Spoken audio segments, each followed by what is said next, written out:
بھارت نے پانی روکا تو ہمارے رد عمل کے نتائج دہائیوں تک محسوس کیے جائیں گے۔ تفصیلات کے مطابق برطانوی میڈیا کو دیے گئے انٹرویو میں DGISPR کا کہنا تھا کہ حکومت پاکستان پانی کے معاملے پر بھارت کو واضح کر چکی ہے۔ فوج کی طرف سے مزید کچھ کہنے کی ضرورت نہیں۔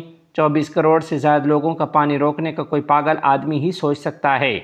DGISPR کا کہنا تھا کہ بھارت ایسا کرنے کی ہمت نہیں کر سکتا۔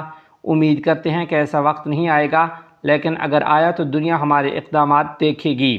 بھارت نے پاکستان کا پانی روکا تو سالوں اور دہائیوں تک اس کے نتائج محسوس کیے جائیں گے۔ ترجمان پاک فوج کا کہنا تھا کہ ہم اپنے کیے گئے وعدوں کی مکمل پاسداری کرتے ہیں۔ ہم سیاسی حکومت کی ہدایات کو مکمل طور پر مانتے ہیں اور ان کے عزم کا پاس رکھتے ہیں۔ پاکستانی فوج کی طرف سے یہ جنگ بندی برقرار رہے گی۔ فریقین کے درمیان رابطے میں اعتماد سازی کے اقدامات کیے گئے ہیں۔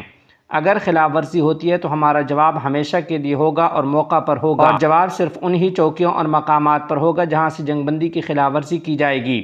ایک سوال کے جواب میں ان کا مزید کہنا تھا کہ میں تصدیق کر سکتا ہوں کہ بھارت کا چھٹا گرنے والا طیارہ معراج 2000 ہے۔ ہم نے صرف طیاروں کو نشانہ بنایا، مزید کارروائی کر سکتے تھے مگر ہم نے ضبط سے کام لیا۔ حملوں کے باوجود ہمارے تمام فضائی اڈے مکمل طور پر فعال ہیں۔ پاک فضائیہ کے پاس ایسے وسائل ہیں جن کی مدد سے فوری طور پر اڈوں کو فعال کیا جا سکتا ہے۔ DGISPR نے کہا کہ بھارت کی کشمیر پالیسی ظلم و جبر اور کشمیر کو اندرونی معاملہ بنانے کی کوشش ناکام ہو چکی ہے۔ جب تک بھارت بات چیت نہیں کرتا، دونوں ممالک کے مسائل حل نہیں ہوتے اور تنازع کی آگ بھڑکنے کا خطرہ موجود رہے گا۔ افغان وزیر خارجہ کی اپنے ایرانی ہم منصب سے ملاقات۔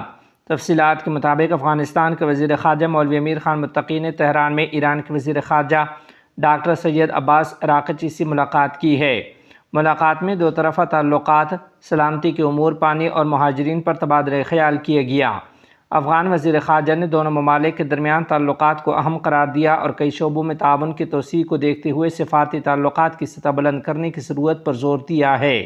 علاوہ ازیں مولوی امیر خان متقی نے افغان مہاجرین کی میزبانی پر ایران کا شکریہ ادا کرتے ہوئے کہا کہ افغانستان اپنے مہاجر ہم وطنوں کو اپنے وطن میں دوبارہ آباد ہونے کے مواقع فراہم کرنے کے لیے پرعزم ہے۔ انہوں نے ایرانی فریق پر زور دیا کہ وہ افغان مہاجرین کی واپسی میں تدریجی اصول پر غور کرے۔ وزیر خارجہ نے ایران کے ساتھ ایران میں افغان قیدیوں کی رہائی اور سہولیات کے بارے میں حکام بالا سے اس جانب توجہ دینے کی درخواست کی۔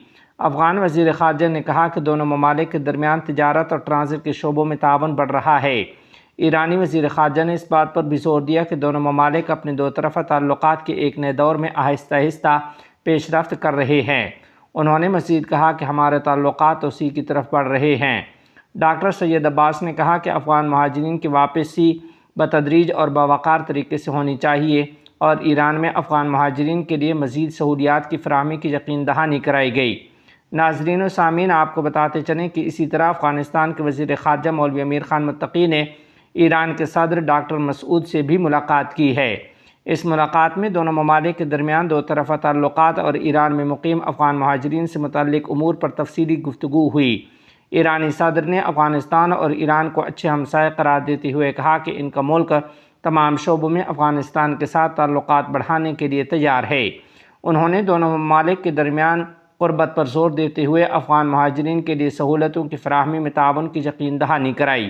وزیر خارجہ مولوی امیر خان متقی نے بھی دونوں ممالک کے مثبت تعلقات اور قریبی تعاون پر زور دیا۔ انہوں نے تجارتی روابط میں اضافے، منشیات کی سمگلنگ پر قابو پانے اور سیاسی تعلقات کو مزید فروغ دینے پر بات کی۔ ان کا کہنا تھا کہ افغان مہاجرین کی واپسی کا عمل تدریجی انداز میں ہونا چاہیے تاکہ ان کے معاملات اور سرمایہ متاثر نہ ہوں۔